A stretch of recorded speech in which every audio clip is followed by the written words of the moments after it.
Okay, so before we begin the debate and introduce the speakers, my job is to outline the rules and to make sure that I keep time in the debate. So some of you may have seen a DebateMate debate before, but if you haven't, the format that we use is that we have 3 speakers on either side. Each speaker has up to 3 minutes to make the case for their side, and I'm going to be very strict on time. They've already warned me. I might go over. We've said, absolutely not. I'll be keeping the time. You need to keep to 3 minutes. So we have the proposing team on my right who agree with the motion, and the opposing team on my left who disagree with the motion. There will be 30 seconds of protected time at the beginning and the end of each person's speech, and you'll see me clapping after 30 seconds to let you know that the protected time is open, and then again at 2 minutes 30 to let you know that it's closed.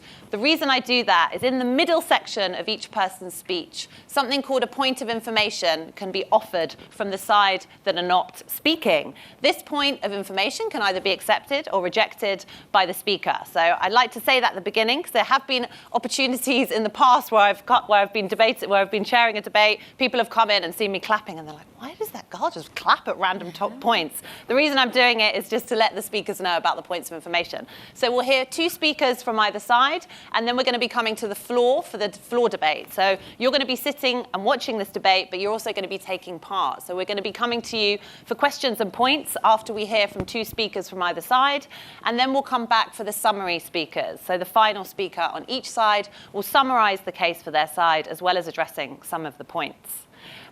The last thing to say is we don't have a judging panel this evening. You will be the judges. So you will be deciding at the end of the debate who's won. Is it the proposition arguing that education is the most important factor, or is it the opposition arguing that there are lots of other factors that are more important? So before we begin the debate, I think we'd like to do an initial vote to see if people change their mind. So let's do a show of hands for either side. So if you agree that education is the most important factor, please raise your hands now. Okay? And all those against the motion that education is the most important factor, please raise your hands now. Okay, so slightly in favour with the proposition at the beginning of this debate, but let's see what the opposition can do in swaying some people over to their side. So I announce that. Okay. This House believes that education is the most important factor in achieving a diverse and inclusive business world. So I'm going to introduce, without further ado, the first speaker, Ade.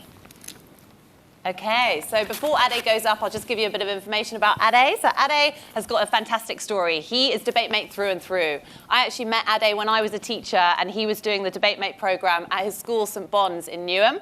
He used to come and debate against my kids, and they'd lose every time to him. And I was like, who is this amazing student? He then went on to University of Nottingham, where he was president of his debate society, and he was a DebateMate mentor whilst he was there. Excitingly, DebateMate had a show on Sky TV, an 8-part primetime TV series. Ade was there looking really cool with his cap backwards. It's a shame you've lost that coolness now, Ade, actually. Cap backwards, all the students absolutely loved him. And now we have the pleasure of him working in the office with us as an executive program director, heading up lots of our intervention programs, including an amazing program that we do, which combines boxing and debating. Ade gets them in the ring. They do a round of boxing and a round of debating. Right he's told on. me there's no boxing today, but we're delighted he's opening the debate for us. So give us a round of applause for Ade.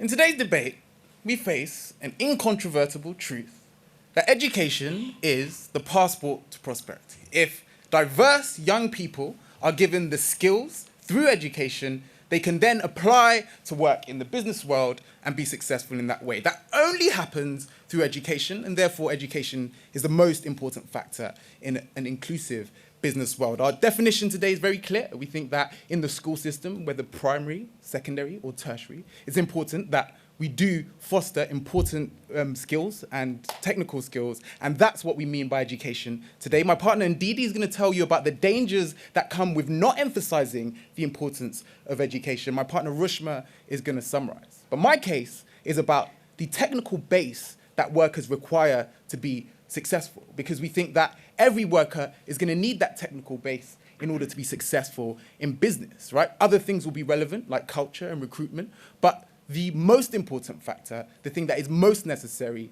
is education. 2 reasons. Number one, no, thank you, Ella. Number one, we think that there is a massive skills gap that exists currently globally, right? When we know that more than half of all women who work in non-agricultural sectors in developing economies still rely on the informal sector. These women matter. These women are going to be crucial for more diversity in a more inclusive business world. And crucially for today's debate, it's actually quite irrelevant, some of the things that we're going to hear from opposition, right? What matters mostly for them is they get an education. That means A, they can aspire to break into the formal sector, break into the business world, but also B, once they get there, be successful, right? Second of all, we think there is a skills bias in technological change, right? When the internet comes through or we get a new piece of technology, actually, no thank you, what that does is it draws a very sharp divide, right, between the high-wage workers and the low-wage workers. What information? 1 second, right? It draws a massive divide between these workers. And the way to bridge this divide that is amplified by technology and the internet is by educating people who don't get those skills. You disagree? 2 people with the same degree at the same university, but one of them comes from a low-income family, have different pay outcomes. That's fact. The Bridge Group released that report last year. Why is that if education is a magic bullet? Well, number one, right? If 2 people with the same degree are being discriminated in the recruitment process, that's one thing, right? That's not something we're going to disagree with. Of course, there are discrepancies in recruitment. What we're saying is, at the origin, right, you don't get to have that degree if you don't have an education, a base in STEM, a base in technological subjects, right? And not just technological subjects, just an ability to do well in your exams, right? So Lewis is talking about a fictional low-income worker, right? That worker doesn't even get the skills in the current status quo. They're wrong on that, ladies and gentlemen. And so our case actually today is very clear. How do we make it so that workers in Asia and Africa get the necessary skills to be successful in the business world only through education? How do workers capitalize from the productivity dividend from technology only through education? On that basis, I beg to propose. Thank you.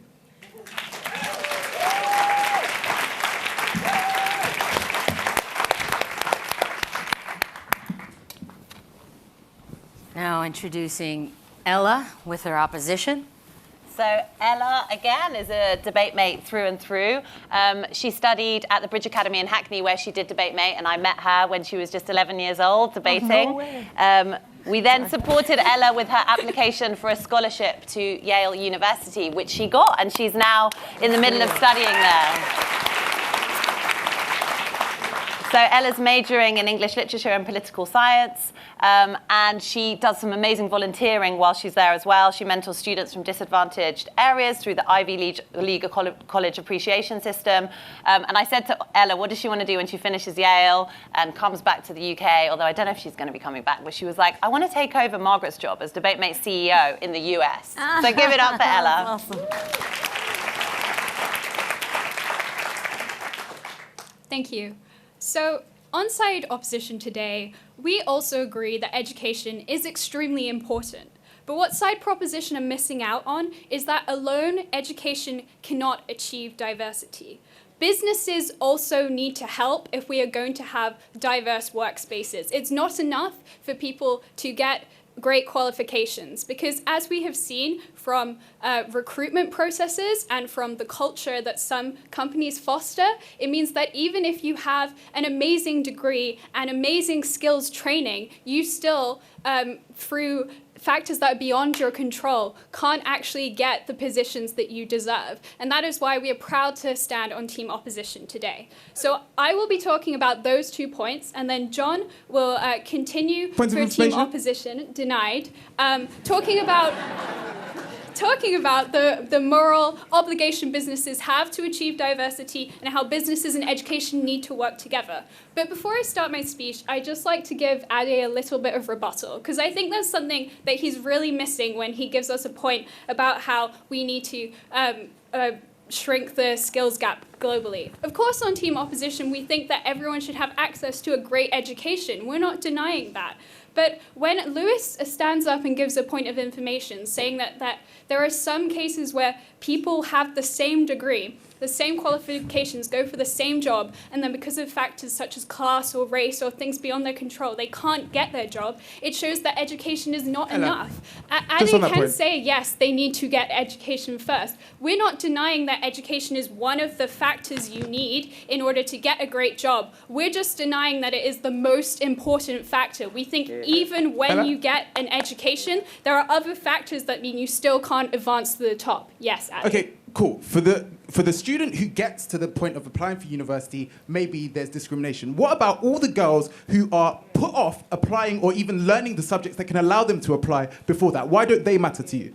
They do matter to us. We are not saying we shouldn't invest in education. We're just saying that there are loads of other factors that mean you can't get diversity in business. This is a debate about diversity in business. Also note that despite an increase in funding in education in recent years, social mobility has stagnated. This shows that we have severe problems in the education system that we might not be able to fix in the next few years. It might take us decades to actually fix these problems. But note that actually businesses, through recruitment and other things, can change these things overnight. If you have recruitment practices that mean that you're not discriminating against someone based on your name, if you're trained against unconscious bias, if you don't have an interviewer who actually is biased towards someone because they have a different accent to you, or because they recruit only from people who went to a similar university to them, then you actually stop these things. And that's why we think the most important thing is to change the recruitment process. Secondly, we see that company culture is really important. If you don't have a company that isn't accepting towards people who have disabilities, that isn't willing to compromise and help people who may have a mental health condition or doesn't have great maternity leave, then people won't want to apply for these jobs. And even if they get into these jobs, they won't want to stay in these jobs. Also note that businesses have to do more in terms of promotion. There are loads of people who go into a job with the same degree as someone else, but if they come from a lower class or socioeconomic background than them, on average, they're earning like £2,400 a year less than that person with the same qualifications. These are things we need to address, and that is why education isn't the most important factor. It's one factor that we need in order to achieve diversity. Thank you.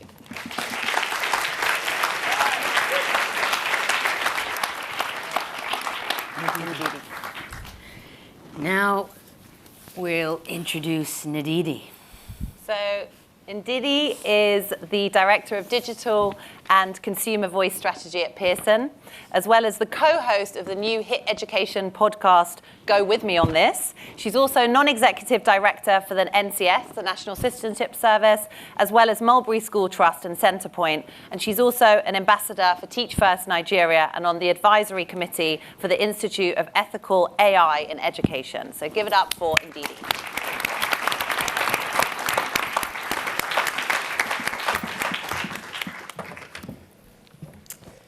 Whew, my goodness.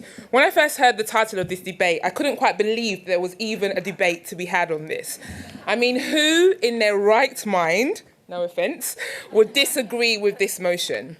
Okay, so I'm just going to try and imagine that there are some of you out there that are hearing this that might need to be convinced. So here goes.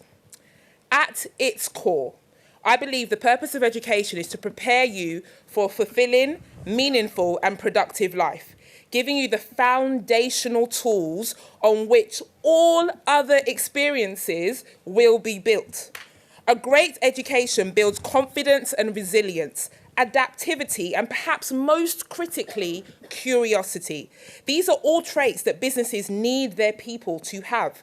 Without these foundational traits, You are essentially stuck playing catch up, making up for the knowledge and skills you weren't able to develop at the optimum time. It is actually dangerous to suggest that this motion is incorrect. What message does that send to the hundreds of thousands of teachers who believe they are doing their part to raise the workforce of the future? No. Sorry.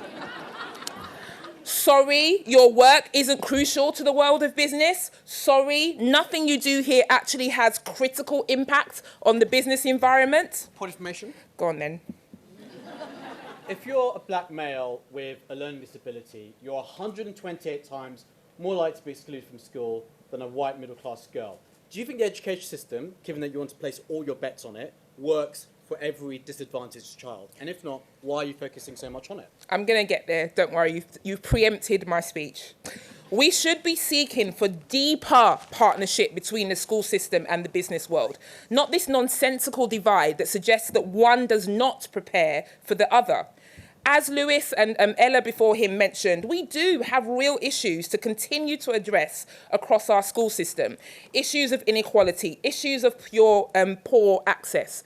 But workforce diversity cannot be achieved when so many young people don't even know all the amazing careers that exist across the world of business. This is dangerous, what they are suggesting. And we refuse to give up on improving the school system in a way to ensure all people have equality of access. We cannot take our eyes off prioritizing the quality of our school system. The quality of what happens to you from day one. How can you have diverse environments when only a certain type of young person understands what's possible for their future? All of these scenarios they keep bringing up don't even become relevant unless you have the foundation that a good education gives you.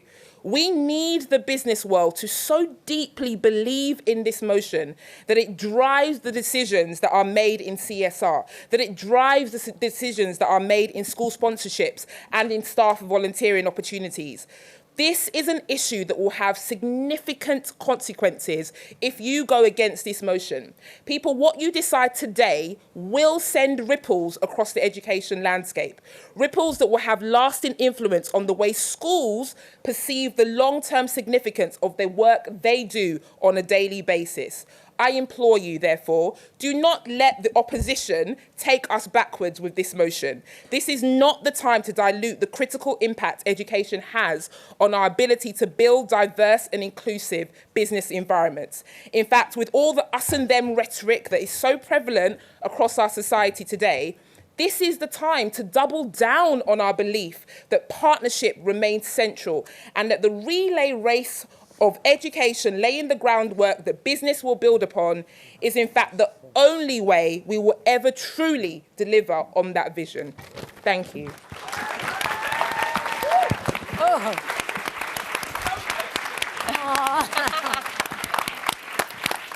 And now introducing John Allan with the opposition.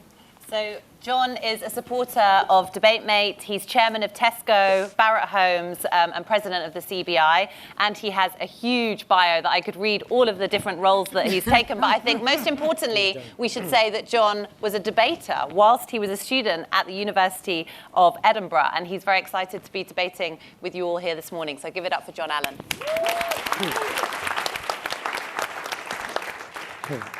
Well, thank you very much. I also debated at school, by the way, but a little bit before the other speakers were here. I hardly feel it's necessary to speak this afternoon because actually there's a logical flaw in the case that has been put forward by the proposition. Both the speakers, both excellent, both fluent, both persuasive, but utterly logically flawed. They have made again and again the case that education is important. Of course it's important. Of course it's vital. Everyone on our side of the argument totally accepts that point. But the game was given away when the last speaker said we need business to drive the decisions that will bring our society together. Because our case is, of course it's important, it's necessary, but it's not sufficient. if we're going to change, if we're going to achieve the degree of diversity and inclusion that we would all like to see in this country, in the business world, and indeed beyond the business world, we have to address, no, Adi, you've had your chance. We have to address not just the supply side, which is what education does, no, later, but also the demand side, which is the employers and the business community. We have to drive hard, persuade, push, require our business leaders to play their active role. Without that, well, that's 3 in a row now, but you're so beguiling, please. Okay, so you keep talking about business. However, where do people learn their skills for business from? We can't expect diversity if we don't teach that in our schools. Yes, agreed. But most of the business leaders who have to make the decisions that are going to impact on diversity inclusion in the next decade, which is what we should be talking about, they're already out of the education system. Of course they need to be educated, but by other means. Now, do we seriously believe that apartheid would have been solved purely by having a first-rate education system in South Africa? Of course not. It needed other action. Do we really believe that segregation in the United States would have been ended without other action just by having a great education system? And I think the proposition have utterly missed the point, which is that of course education is vital, but it isn't enough on its own. And I believe passionately that that we need to do a whole lot better on diversity and inclusion, but the way we need to do it is by enlisting, requiring business to play its part. We need the two, and the business bit is probably more important than the education piece. Education is a start, but it's certainly not a finish. And I think you have not heard a single argument from the other side that actually would refute that piece of logic. They've missed the point, and I think you should therefore vote against this proposition. Thank you. Now we're moving to the audience for questions. If anyone has a question that can add to this argument. There will be people with microphones in the audience coming round. Choose someone. Yeah, this lady here. Yeah, the microphone should be coming, but it's quite a small room, so as long as you... Yellow shirt in the second row. And if you could say your name before your point, just so the speakers can address Hi, it. everyone. I'm Natalia Johnson, Wasan Capital. Am I only allowed to ask a question, or am I allowed to also make a small comment? A question or a point, absolutely fine. I can tell from experience. Totally agree, education is vital. However, if I have to vote, I go with this side because my experience tells me, and I have very good education, that you need both. We need business to do its job. We need education to do its job, and these jobs are complementary. So I'm sorry.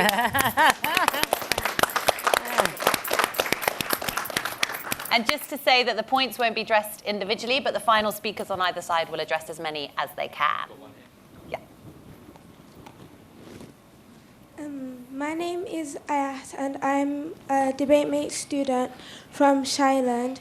I have a question for opposition. If education isn't the most important thing for diversity in a business environment, then what is? Because if someone has a low degree, would you expect them to get into the business they want? Thank you.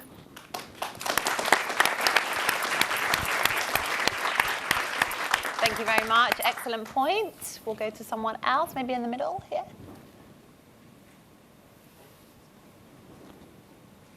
Hannah Cotton, Equalise.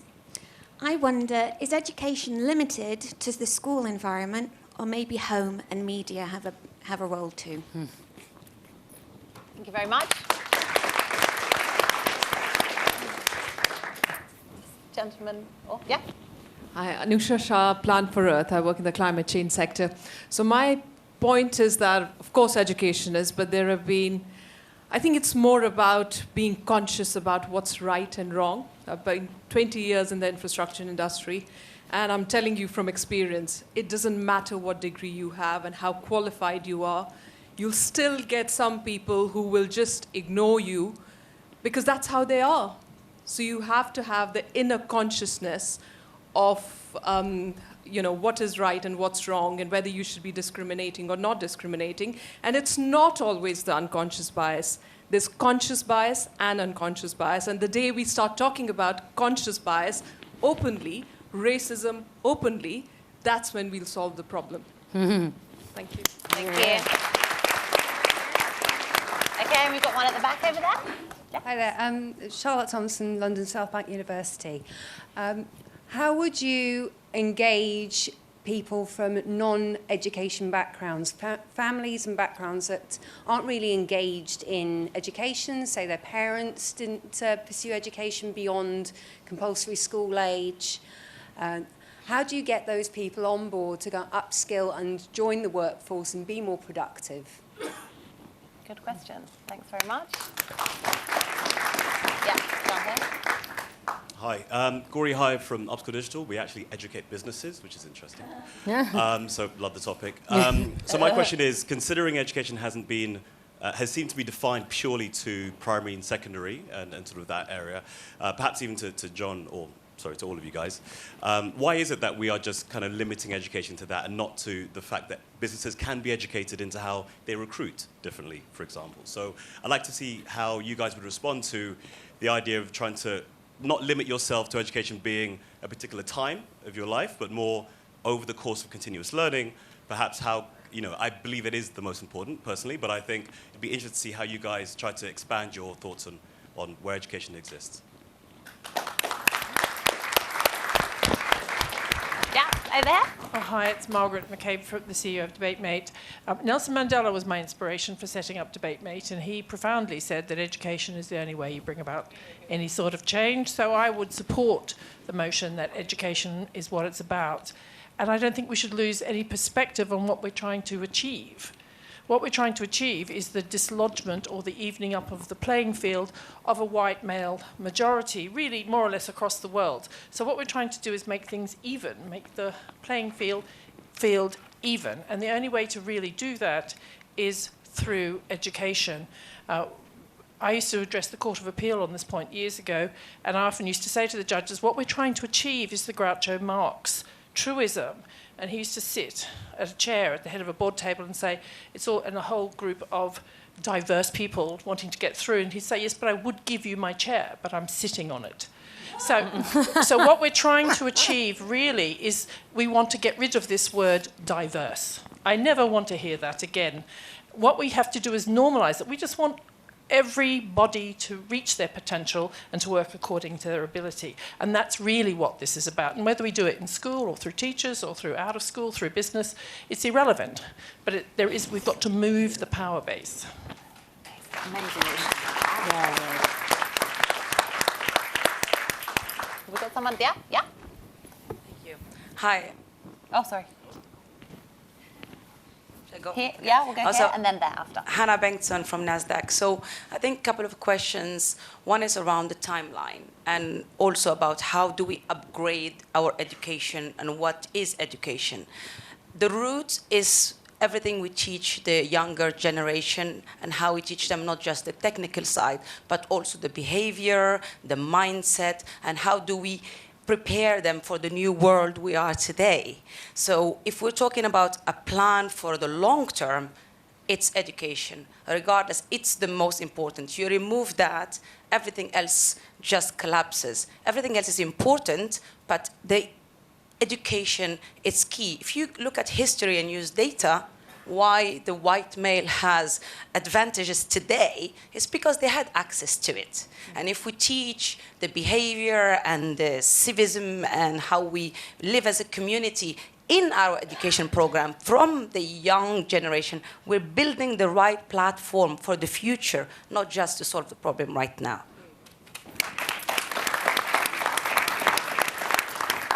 So we've got time for about 2 more points. So I think there was someone at the back, and then we'll come over to the other mic after.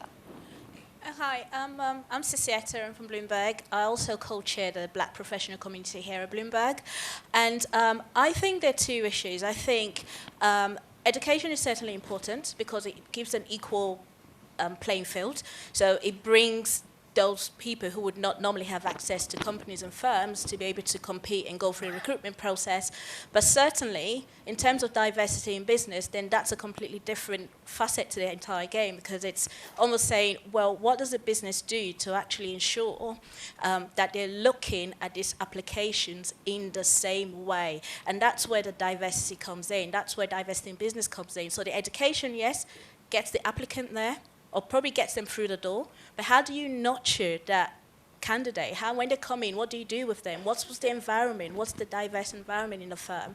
And conscious biases, how's that addressed? Reverse mentoring, what do we do to actually make sure we're fostering those candidates that come through in an environment that makes them grow? And I think that's the biggest question. Okay, we'll take 2 more, one over there and then the other mic afterwards. So, you've been talking about how education can level the playing field, but there's embedded biases and discrimination within businesses. It's basically a shovel tearing up the playing field.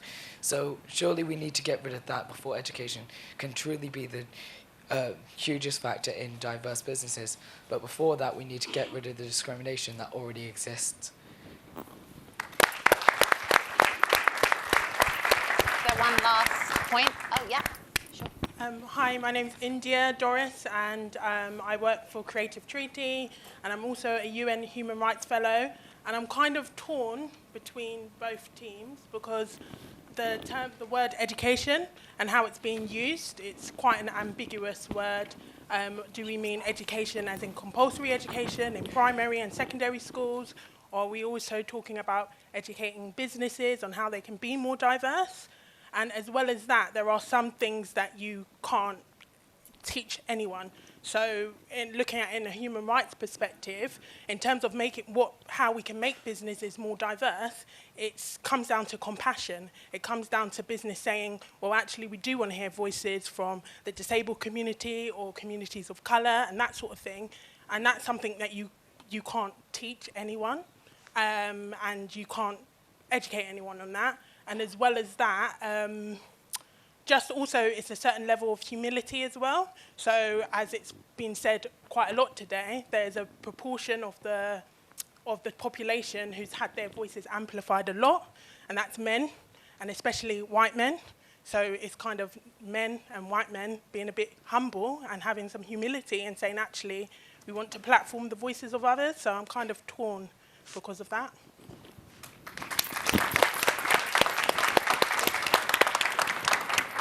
So thank you very much, everyone. I wish we could carry on the debate, but perhaps we can over drinks after the debate has finished.